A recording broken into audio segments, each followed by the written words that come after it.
Haidete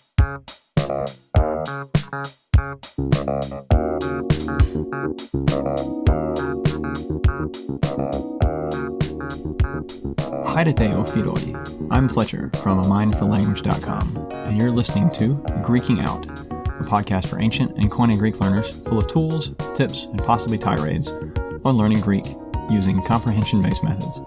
If that isn't familiar to you, check out episode 0, The Manifesto, for more info.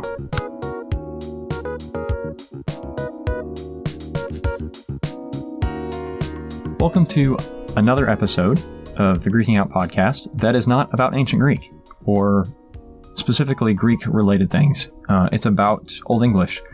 So I have Colin Gorrie back on to talk about his new graded reader for Old English called Oswald Bera. So why are we talking about this? Well, he had it worked out a year or two ago when I interviewed him then, and he's revised it a bunch since then, and it's finally ready for publication. And I've been waiting for that. And he has made some really great YouTube videos and written about how he wrote it. And so I thought it'd be really cool to have him on to talk about that. So in this conversation, you'll hear a lot about ancient language pedagogy. How do we teach ancient languages? What are characteristics of a good textbook or graded reader?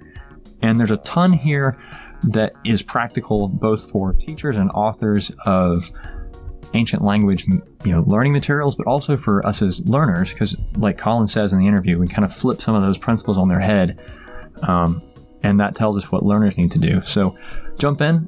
Colin is also learning ancient Greek, so we talk about that too. So there's still some great content in there for you. But so grab your earbuds and sit down for just a delightful interview with a wonderful human being. Well, hey Colin, it is really great to have you back. I think I chatted with you, I don't know, about a year ago now, maybe? Yeah. I think it must at least a year. Well, it's good to see you as well.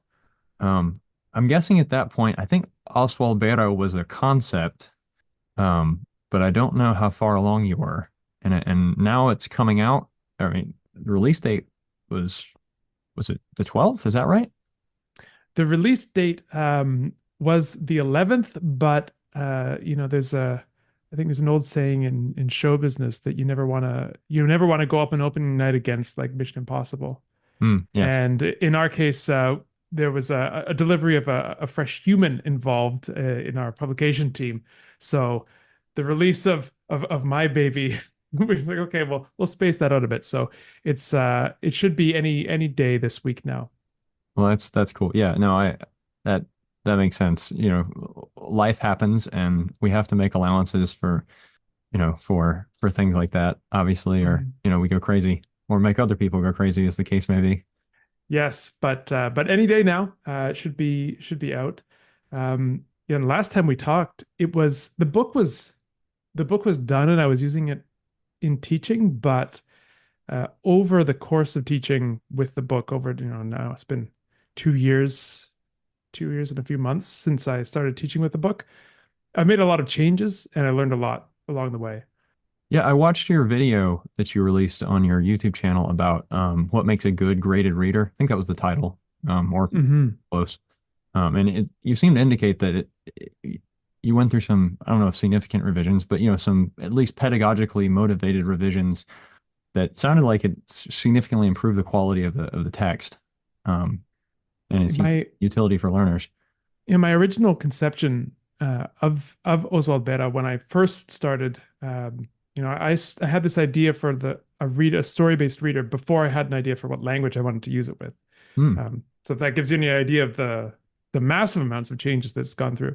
But I had originally thought of a very loose frame story about a bear, and then he would go on different adventures to show different kinds of vocabulary, different kinds of grammatical structures and that kind of thing. And as I started putting this into practice for Old English, I realized very quickly that I wanted to give more of a sense of the time and place that the language was spoken. And then the story started turning into a kind of a guided tour of Old English literature with this frame story leading you from one excerpt to the next. And that was really the first iteration that I started teaching with. But then there was one more change that I had to go through, which was that the excerpts of texts ended up receding in importance, and the frame story ended up coming forward Hmm. because the frame story, I had complete control over it. I could set things up in any way I wanted to make the action clear. Whereas the excerpts of texts, they still exist in the final version of Oswald Bera, but they're comparatively small, and they're not the pillars around which the book was constructed. They're kind of nice little breaks here and there, just short excerpts from, say, the Gospels or um, from the Anglo-Saxon Chronicle, just little things to get you to whet your appetite for authentic texts. But the narrative itself, I wanted to have a lot more control over it because I found that narrative ends up being sort of the magic secret in constructing these kinds of texts. Okay. Yeah, and if I remember correctly, that's one of the things you said in your video, which I highly recommend people watching, is that we intuitively understand what a narrative is supposed to be. And so like that's a piece that's comprehensible. But then you have these te if you just string excerpts together, then we have kind of breaks in the narrative, and that makes it harder. And so it sounded like you're saying that really bringing the story to the forefront helped make the thing a whole lot more comprehensible and to readers. Yes, I always like to say teach only one thing at a time. Yeah. And your one thing in a graded reader is the language. So this is why I think everything else should be as unsurprising as possible. I won't say as predictable as possible, but unsurprising. So I'll give you an example. Many graded readers take the many graded readers that are sort of introductions to a language, kind of like Familia Romana or Athena's, they take this approach that they want to give you a guided tour of everything that you need to know for that period. So you get to learn a little bit about politics, you get a little bit to learn about, you know, um, what it's like to be a school child. You get to learn about the numbers. You get to learn all of these things.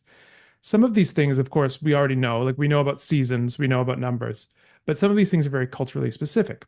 Hmm. And I think it ends up being a mistake to try and teach, about the different political offices of, say, Athens, at the same time that you're trying to teach a bunch of Greek vocabulary and grammar, because you're then trying to, as a reader or a learner, you're trying to map an unknown to an unknown.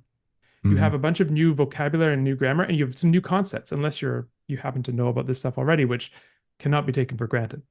So matching an unknown to an unknown, you have two sort of uh, cloudy, misty, vaporous things that you're trying to link together, rather than having one very solid thing that you're linking to something that you don't know already.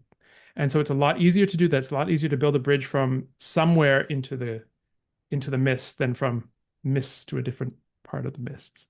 Well, and correct me if I'm wrong, if you know, it might in theory be possible to do both just in different parts of the reader. So, you could say, okay, I've taught the grammar, and then the next piece of the story can then explore the culture, but you're not teaching new language, right? Because you're using stuff you've already taught, thoroughly or whatever. So you can then explore because it sounds like in your reader, you want to explore the world, but you want to do it in a way where you're not trying to explore the world and teach language at the same time. Maybe That's is your ex reader kind of transitioning between those two things?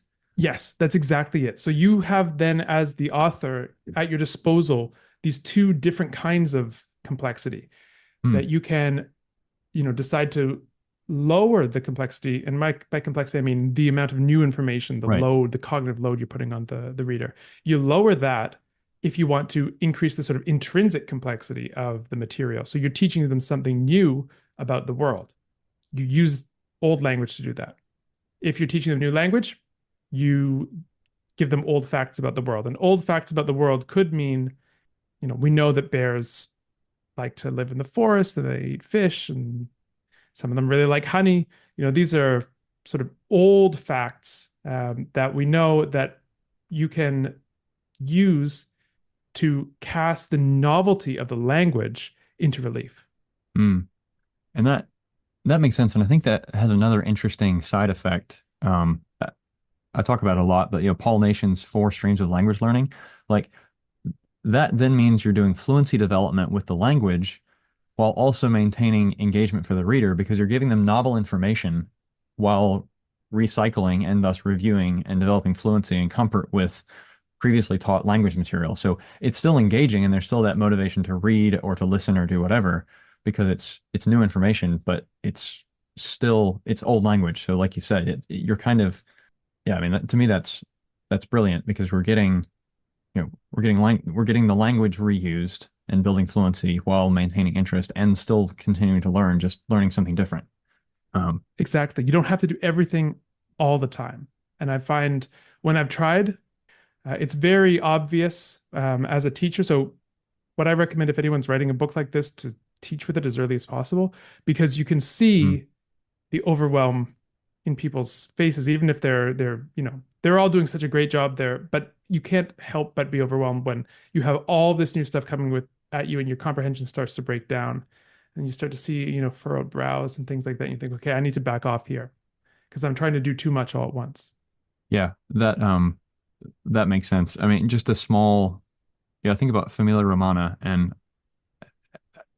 I thought, oh, this is a great book, and I see why people like it because it's far and away better than many other options, but it does move really quickly sometimes. And I was thinking about as you were talking, there's the chapter pretty early when they're talking about the Roman houses, and they're introducing the word like peristilo, and it's like, okay, it's a colonnade, but if I didn't know a Roman house already kind of what it looked like, that would be, even though it's new grammar, or, it's a new word, but if I don't know what a Roman house is like or what Italy is like, that could be potentially an overwhelming thing if you're, say, from an Asian culture that never had terracotta tile roofs and doesn't have, colonnades in the middle of your houses. I mean, Um, I don't know about you, Fletcher. I don't have a colonnade in the middle of my house either. yeah, I don't either. I mean, I may Maybe have, after the renos. I mean, I might have, I've had a pool in my basement before, but that was not an intentional pool. But this is it. You're forming a new concept. Yeah. The concept of a colonnade. We have a word for it in English, but I dare say we don't use it very often. And so for a lot of people who are learning Latin through Familia Romana, this is a new concept that they're forming, and then they're attaching Latin word to it, and then they're doing whatever else they're doing in the chapter. Now, I want to go on record as saying I think that book is absolutely brilliant, Yeah. but this is one of the things that I think uh, that perhaps I would like to avoid in making my own book. And I'm sure I fall down somewhere doing it, I'm sure, but because these are very hard things to Yeah. balance. But this is something that I think it's important to have in mind as an author of this kind of a book. Well, another thing I think you talked about too is going back to you structured the book around story. Um, is my understanding from your video is that like a lot of these readers, Athenese or Familia Romana are structured around introducing grammar, and so like you get a chapter where now we have like the one that gets me in Familia Romana is like when they introduce demonstrative pronouns, so this and that, hic, haec, hoc, and ille, and those, and it's like now we have an entire chapter crammed full of these, and it's a lot. Um, and now I'm like, okay, and now we get all of these used in all these different forms and stuff in the following chapters. And I felt like I was doing great up until that point, and then they dropped this grammar bomb, and now I feel like it got the level of complexity just jumped massively at that point for me. Um, and again, Yeah. I already was familiar with that in Greek. Like, I'm used to, outos and aptos and akinos and that stuff. So like I had the framework, but just trying to plug the new pieces into that for Latin um, was difficult because they dropped all that grammar all at once.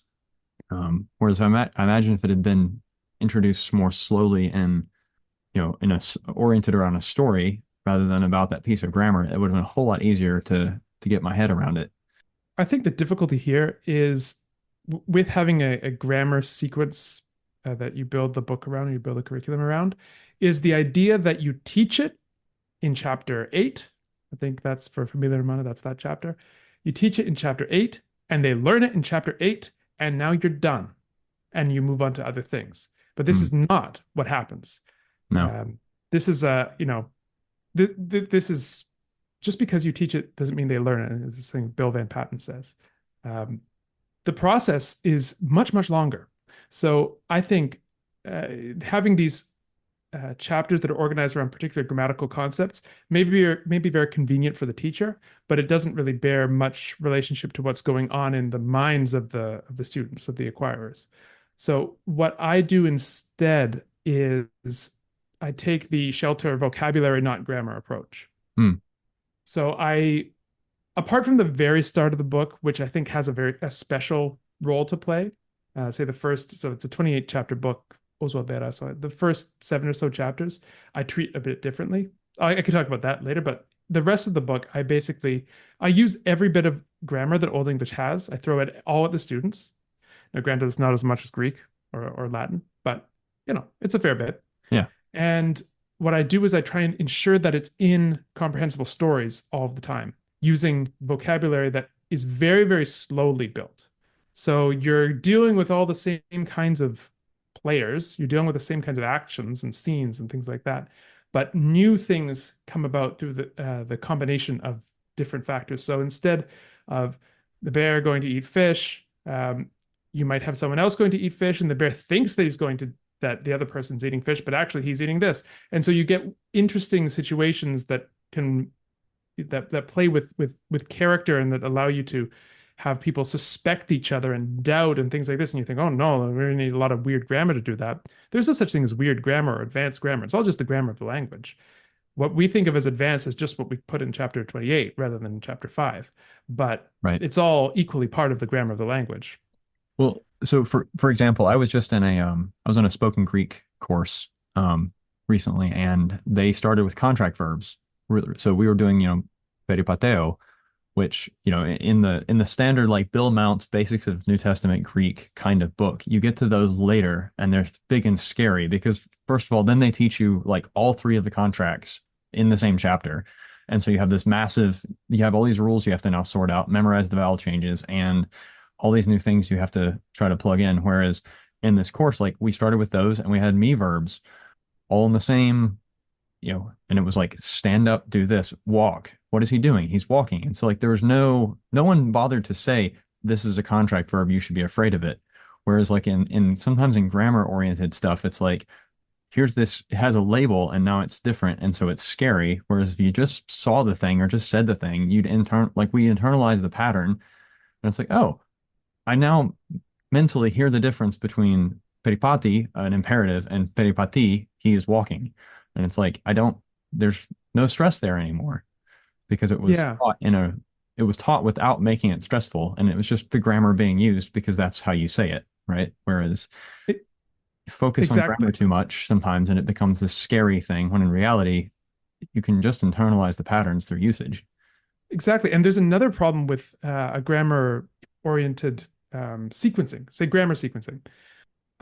Let's take Familia Romana because I know the structure of this book so well because I've taught with it so many times. 35 chapter book. At the end, you see all the hard grammar, all the Hmm. weird subjunctives and things like that. And as a result, if you're the typical student or the typical teacher, you spend a lot less time with that stuff than you do with the other stuff. Now, Hmm. if subjunctives had been sprinkled throughout the book the whole time, you would have had many, many, many more weeks of input regarding the subjunctive, and you'd be much more sort of up to speed with it. You'd have more repetitions, more encounters with these words, and they would have been farther along the road to acquisition rather than completely keeping them out of your life for a long time because they're hard. Right. Well, in a way, you've made them hard by leaving them to the end because Good the point. students have less time with them. And you can't use natural texts near as often because natural texts have subjunctives. It was just a normal part of how people spoke. And, there's probably, I mean, I know in Greek, if you see hina, there's a very good chance the next verb is in the subjunctive form. And I think with Latin too, like doesn't ut, or isn't that Yeah, often ut will often have is followed a by a subjunctive. subjunctive? And it's like you could Mhm. internalize that pattern and just guess this is probably a subjunctive. And then find out in chapter 38, yes, this was, and I'm no longer scared by it because I've seen it for 15 chapters already. And And the you can teacher now, doesn't have to like have the subjunctive lesson one day and then put it away. It can be a thing that keeps coming back. Oh, yeah, no. What's this weird thing? Oh, it's called a subjunctive. And that's all you talk about on the first day. Then the next week. This is weird form again. Remember we talked about the subjunctive? Well, this is how it's formed in some instances. Okay, you leave it, then back. Yeah. This is subjunctive. You remember how to form it, right? No, well, we do it like this, and it's used in these contexts. And it doesn't have to be this one, him, the subjunctive lesson, and then you're done with it. You're never done with it. I mean, that's the beautiful and the sort of horrifying thing about grammar is that the horrifying thing is you're never free of it. Every sentence you ever will produce has all of these rules in it, not all of them, but most of them. But the beautiful thing is you're never free of it. So you have almost, if you just keep with the language, you're going to have nigh infinite repetitions of all of these things. And so, hey, it'll always be with you and it's finite. Vocabulary, on the other hand, well, it's another Yeah. story. Well, and that's another good point. I mean, we've been talking Old English and a little bits of Latin in here, and this is generally a Greek focused podcast, but with Greek, you have dialects on dialects. So no matter what point in Greek you begin at, if you start with Koine and then you want to read Homer, you've got a lot of new grammar you're going to have to work with.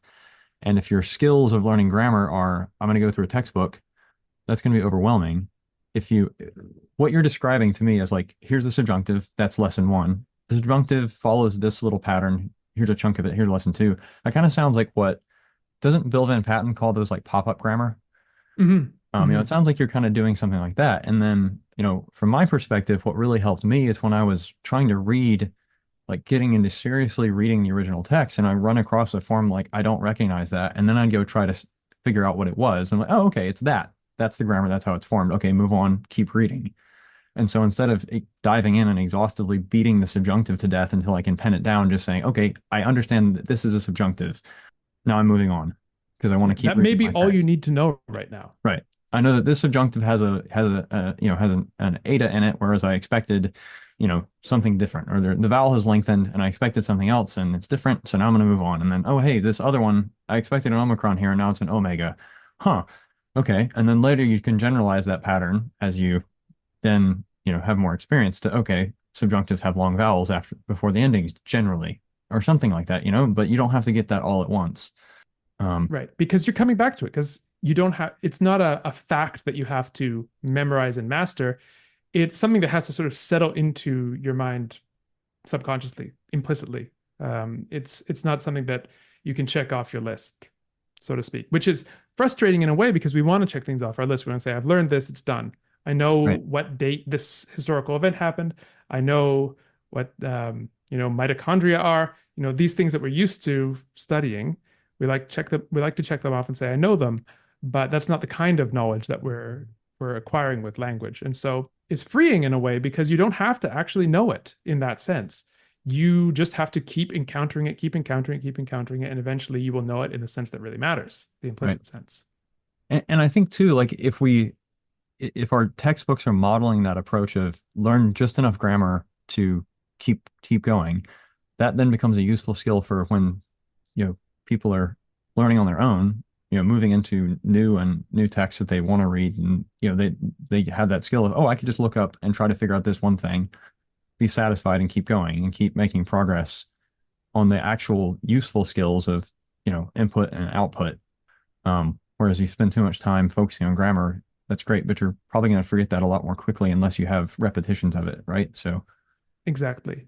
It can, of course, be useful to get some explicit knowledge of grammar for a few good reasons. One is to give you a sense of confidence yeah, in what you're up against. Like, um, it's almost helpful to know that the grammar is.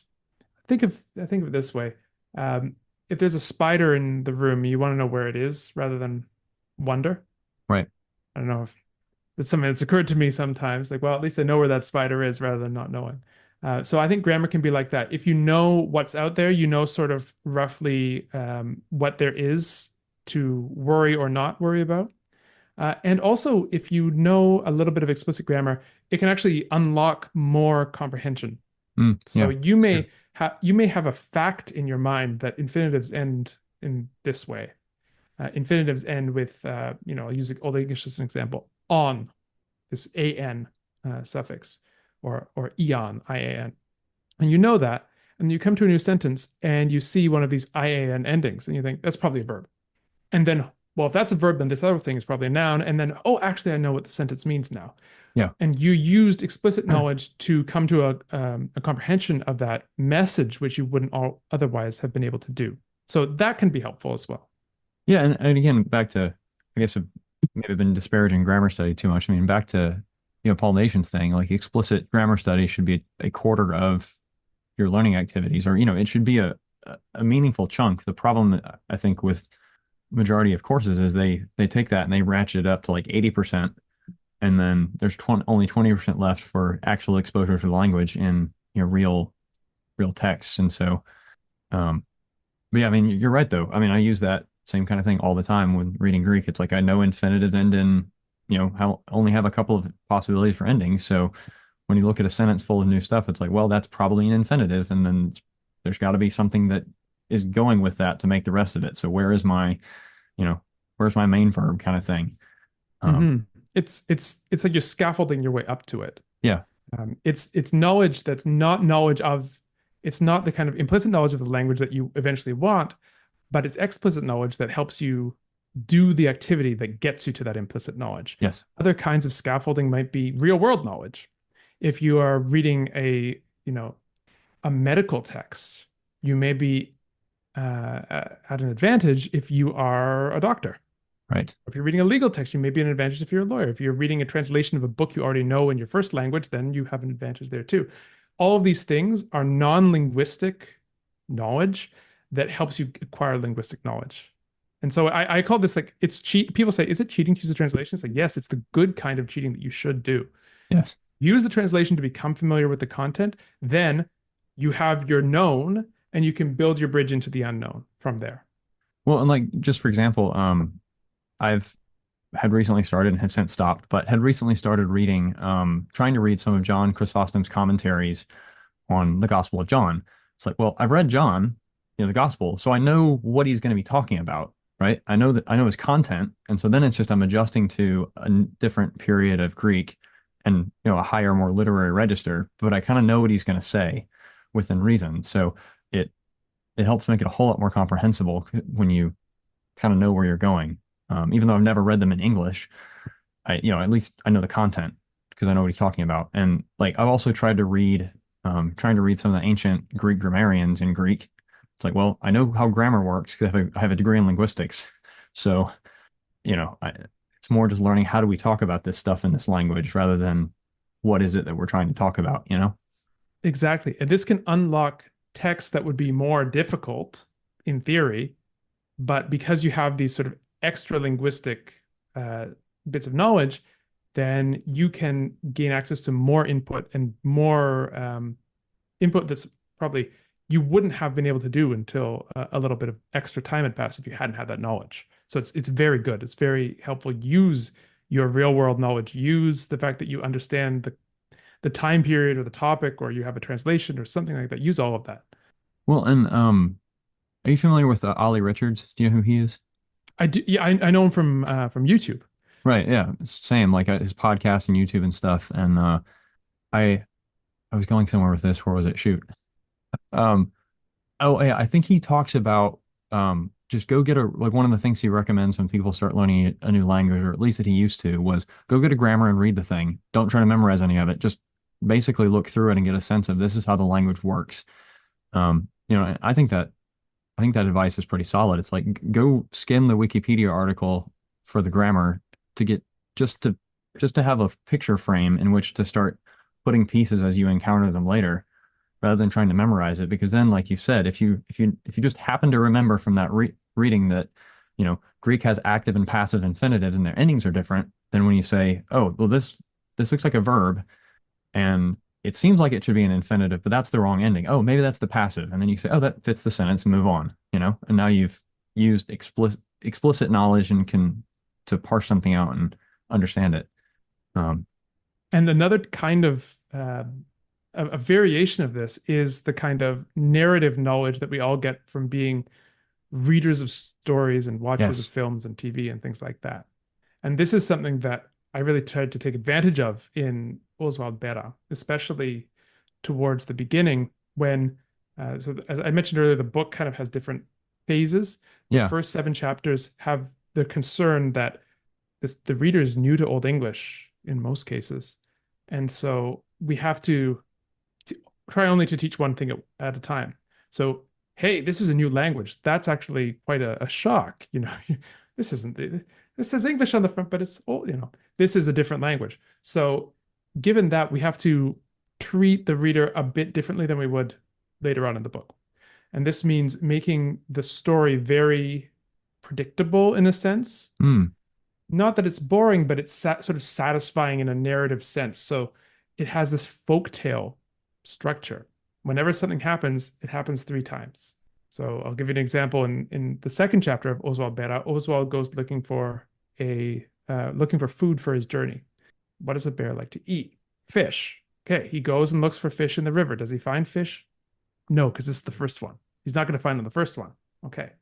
No fish in the river. What does he do? Bears like berries. He's going to go look for berries on the bushes. Does he find berries on the bushes? No. For the same reason that when Goldilocks goes to the Three Bears house, the first bed is too hard, the second bed is too soft, but the third one is just right. And so Hmm. we're used to this structure. It's Right. always the third one. So then Oswald goes and he tries to find honey. And does he find honey? Well, you bet he does, because it's the third one. And then, yeah, then we go into another little small narrative of how he gets the honey. And so all these little mini narratives that have this sort of predictable, satisfying folktale, fairy tale structure all linked together to make up the chapter.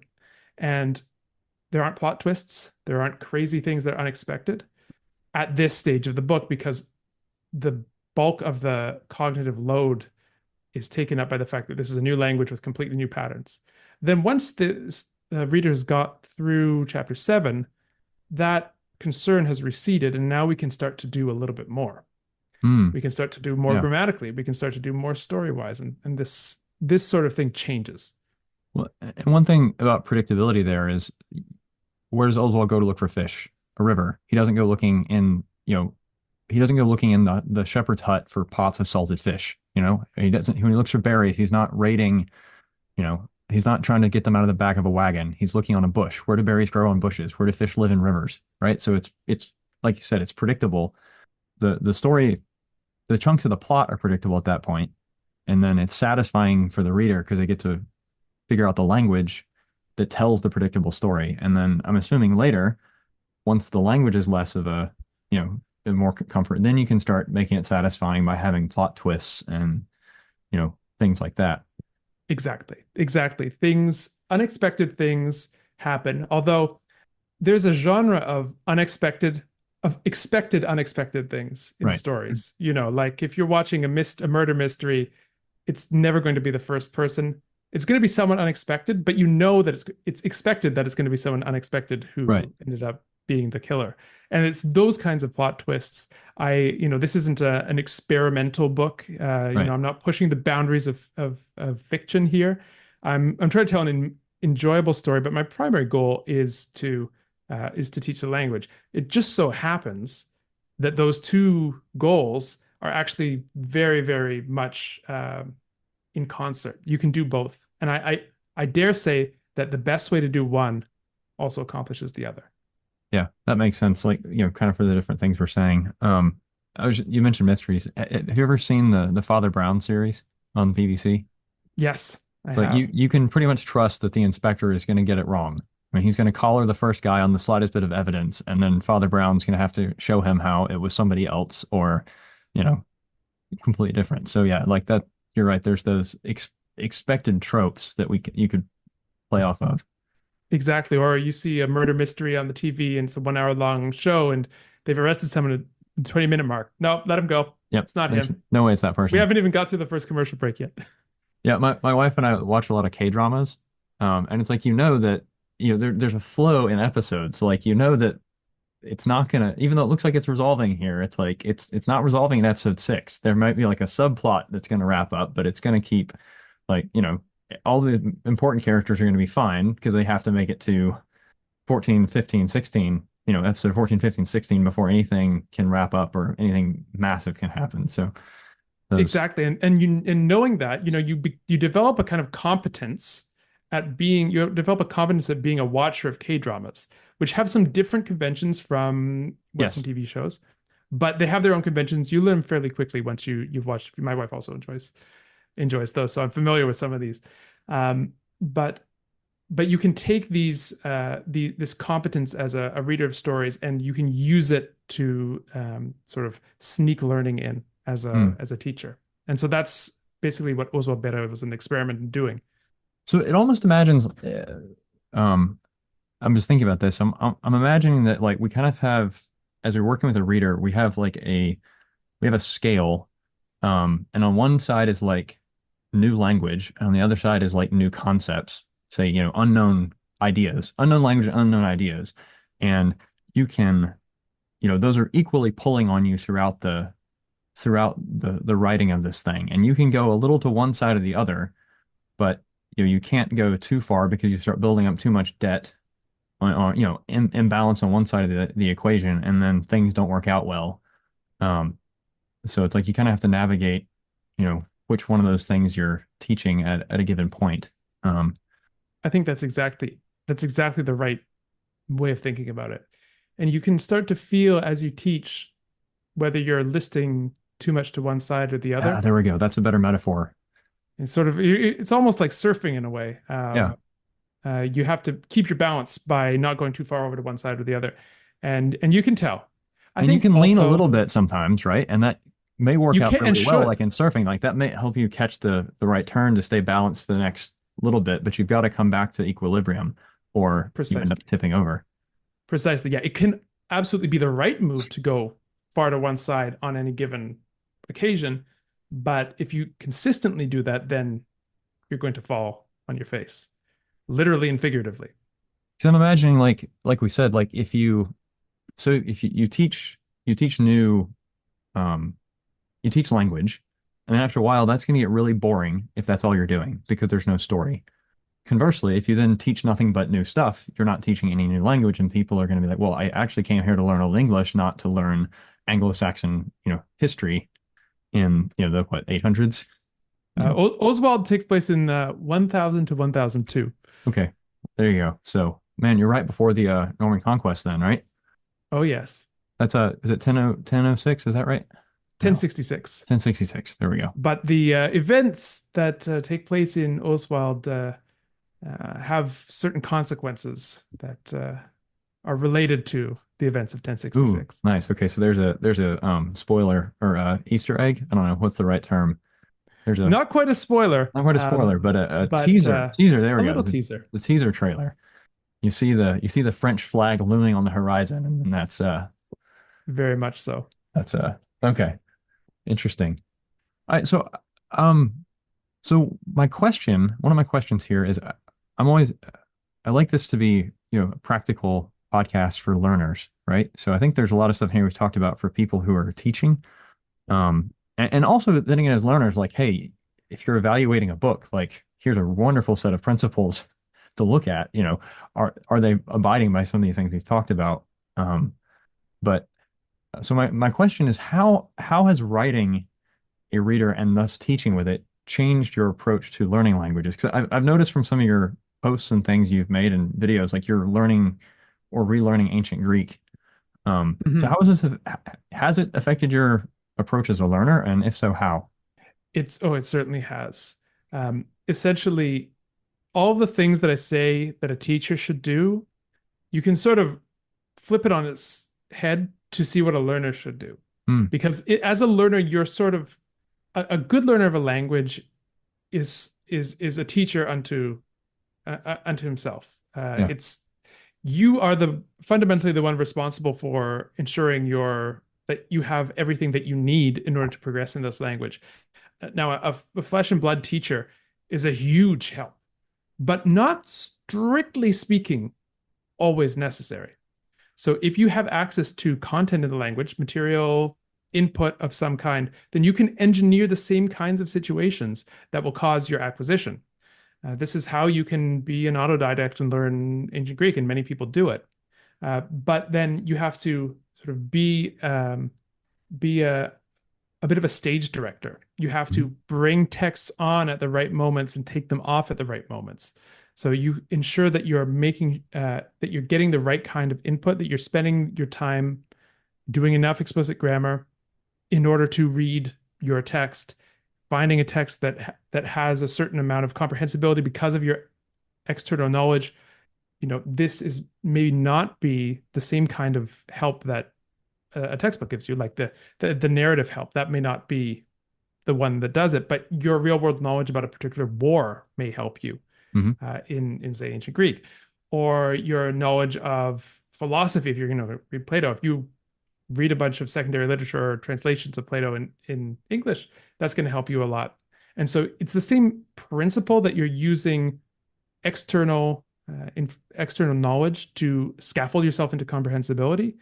This is the principle that's at work in writing Oswald Bera as a read as a narrative driven text. It's because we mostly have good competence as readers of narrative texts, of stories, of novels. But that's a specific implementation of a general rule, which is scaffold using external knowledge of the subject matter. Mm. And you can take that wherever you want. What that looks like will depend a lot on the kinds of texts that you're interested in. Yeah, and that's true. Especially with Greek, because the different genres have such different vocabularies. Even if Attic grammar and Koine grammar are not that different, it's just the stuff they're talking about is often so radically different that you just don't know the vocab. Um, and I've messed around with reading Euclid's Elements of Geometry, which I'm not that great in geometry, but I have, I still had a year of it in school, so I know what a triangle is. So then when I see triagonos, it's like, wait a minute, oh, that's triangle. That makes sense. Okay, I see what he's doing. Mhm. And so it helps to know. Yeah, I can see that the scaffolding there really helps. Um, and I think even again with Greek, even as you become an advanced reader of one subcorpus, moving to the next one requires, okay, how do we do this well? What scaffolding do I need to pull that off? Precisely. And the other thing that is that's important when you have a book, you have your next X readings planned out for you. Hmm. So I find it very useful to have a kind of reading plan so that your decision on any given day is not, what am I going to read? But it's, am I going to read right now or am I going to Mm. exercise or am I going to do the dishes or whatever? So you reduce the uncertainty. You make a decision for yourself. If I'm going to read, it's going to be this. This is the next on my list. And I think a textbook, it's actually a very, very big benefit of going through a reader style textbook like Familia Romana, Athenas de Oswald Bera, because it's a sequence of however many chapters. You just read the next one. You don't have to wonder, what am I going to read? Now, if you are in a situation where you're beyond that, you're past these sorts of pedagogical texts and you're into authentic texts, then it would behoove you, I think, to make a little reading plan for yourself Mm. and make a little graded reader of your own composed of authentic text. And you can do this you can do sort of like a DIY graded reader really easily, well, comparatively easily, I'll say. You take a text, um, read through, mark down how many words you don't know. Go through a few hundred words, just mark down all the ones you don't know. Total up how many words you had, how many unknown words were in that. You have a rough percentage of unknown words. So you want to be somewhere between 90 and 100% known words. So between 0 and 10% unknown words. And you can tweak that to get different effects. So if you have 100 known words, you're basically just reading to get better at speed, which is also good. But with two, you're doing something like extensive reading. Hmm. You're still learning a few bits of vocabulary, but the number of unknown words is so few that you can basically just get everything from context because you know so many of the words. So you calibrate your reading. Okay, if I want to do some extensive reading and gain some vocabulary, gain some fluency in reading, some speed, then look for those 2% texts. If you want to really, really sort of um, do some hardcore, slow, intensive reading, look for something more towards that 10% unknown words. I find the sweet spot for getting a little bit of the benefits of extensive reading, which are ease of vocabulary acquisition and development of reading fluency and speed, and the benefits of intensive reading, which is much more effortful. But I think that there are some benefits of the intense focus that is required to do intensive reading. So you also will learn vocabulary pretty well that way. You will also be able to focus on grammatical structures that way very nicely. Both of these are good things to do. I like to get 5% unknown words. This to me feels like it's kind of like doing cardio and strength training. Yeah. And this is a sort of half and half, which gets you some of the benefits of both. That's what Oswald Beta is meant to be. Is something that roughly all the time, modulo a few chapters where, as you say, I focus more on new concepts. Roughly speaking, 5% unknown vocabulary, so that it's not you're just flying through effortlessly, but you can often get many things from context, and the things that you can't, you can quickly look up after your first read through. So, with all of these tools at your disposal, you can essentially make your own course Yeah. in any language. You don't need a teacher, Well, and although that's it would help. well, and yeah, like you said, I think you've probably seen from this discussion, there's a fair amount of, second language acquisition principles we're chucking around here. And that's there are some there's some pretty good introductions to that actually. Jennifer Noonan, I think, is a professor at Columbia International University, and she just published one on SLA for biblical languages. Um, and it's easy to read, and it covers, Hebrew, Greek, Latin, and maybe Aramaic, and talking about how to implement some of these things. So, that would be, if somebody's interested, that would be a good book to just pick up, an easy way to pick up SLA kind of stuff. But yeah, if you're not interested in that, then a teacher who knows all that already can help you tremendously. And also I think about, there's some forums online too, where people are talking about the relative difficulty of texts and what to read after this or after that. And like you were saying with the amount of vocabulary, I know in Scathia Viewer, if you're looking at ancient Greek, it'll give you like the words and rough frequency per, I think, 10,000 in a text. So that's another way you could, kind of scan that list and figure out of the most common words here. How many do I know or don't know? But I like your method because you just read a page or two and count what you know and don't know, and then it's easy. Takes a little bit of math by hand, but so what? Now you know if it's going to be comprehensible or not.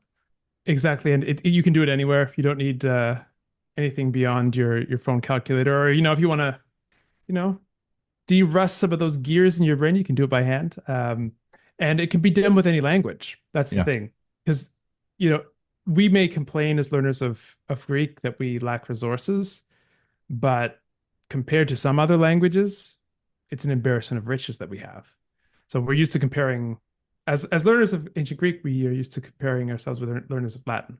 Yes. And we say, oh, with Latin they have all this, and ancient Greek we don't. But then go to like, I don't know, classical Tibetan, and you'll find that there are things that you miss. I'm using classical Tibetan as an example, but Middle Egyptian, I don't know. Most historical languages have fewer resources Right. than Greek. And So I'm in a guessing way, we're lucky. and I'm guessing Oswald Bera is one of probably five possible readers that are anything like that. It's probably the only one actually. Um, Yeah, it's or currently the Old only English. one like this for Old English. There are a few. The typical way of teaching Old English in, say, the Victorian period was you get a book, front is a grammar, you read it all, then it's texts. Hmm. And you go grammar, grammar, grammar, grammar, grammar, text, text, text, text, text. But very little that was composed for learners. There's, I think, one book that I'm familiar with that has like pedagogically composed text, and it's quite short. Hmm.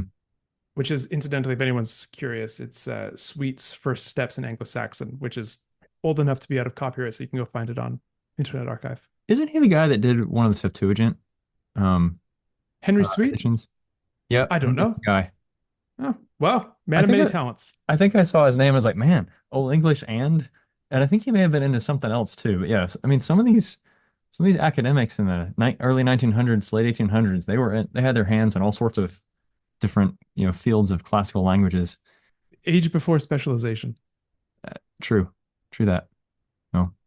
Um, well, Colin, we've just about hit the hour mark here, which is where I try to end these things. And I know we could probably keep going for the rest of the afternoon, pretty easily, but um, maybe We'll have to delay that for a future episode.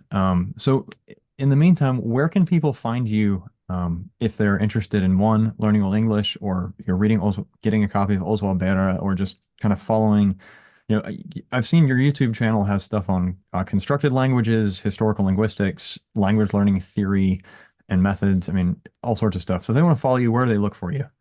Well, if they're interested in if they're interested, first of all, in Oswald Bera, you can get that at oswaldbera.com, OSWEALDBERA.com. Not so self-explanatory I'll to put a link in spell the in show Old notes. English. Yeah, thank you.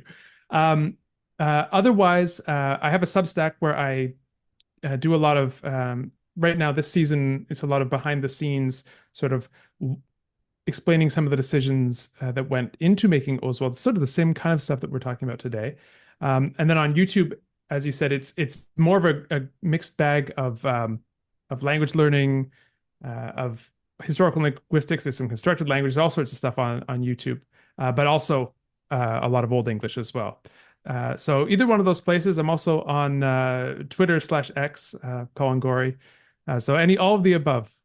And then you teach through is it Ancient Language Institute? Is that correct? Yes, yeah, I teach Old English at Ancient Language Institute. So if you want to come and actually learn this language with someone who's crazy enough to write a book in it, you can do that there. And so is that the text you're using for your like Old English 1 classes? Yes, all the 101 and the 102, the introductory sequence both use Oswald Bera. Great. So if someone reads it and says they want the benefit of a flesh and blood teacher, that's where they can pick that up. That's right. All right. Yeah, ancientlanguage.com. Well, great. And yeah, thanks for coming back. Again, I'm excited to get my copy of the book when it comes out. My wife might be making me wait till Christmas to open it because it's like, can I get this as a Christmas present? It's like, yeah, sure. So anyway, I'm looking forward to it. Oh, I'm so glad. Well, thank you, Fletcher. It's been a pleasure talking with you today. Yeah, it has. We'll see you around in the future. Indeed. Intro and outro music is Funky Thanksgiving by Admiral Bob, used with gratitude under Creative Commons 3.0 Attribution License. The track can be found at dig.ccmixer.org.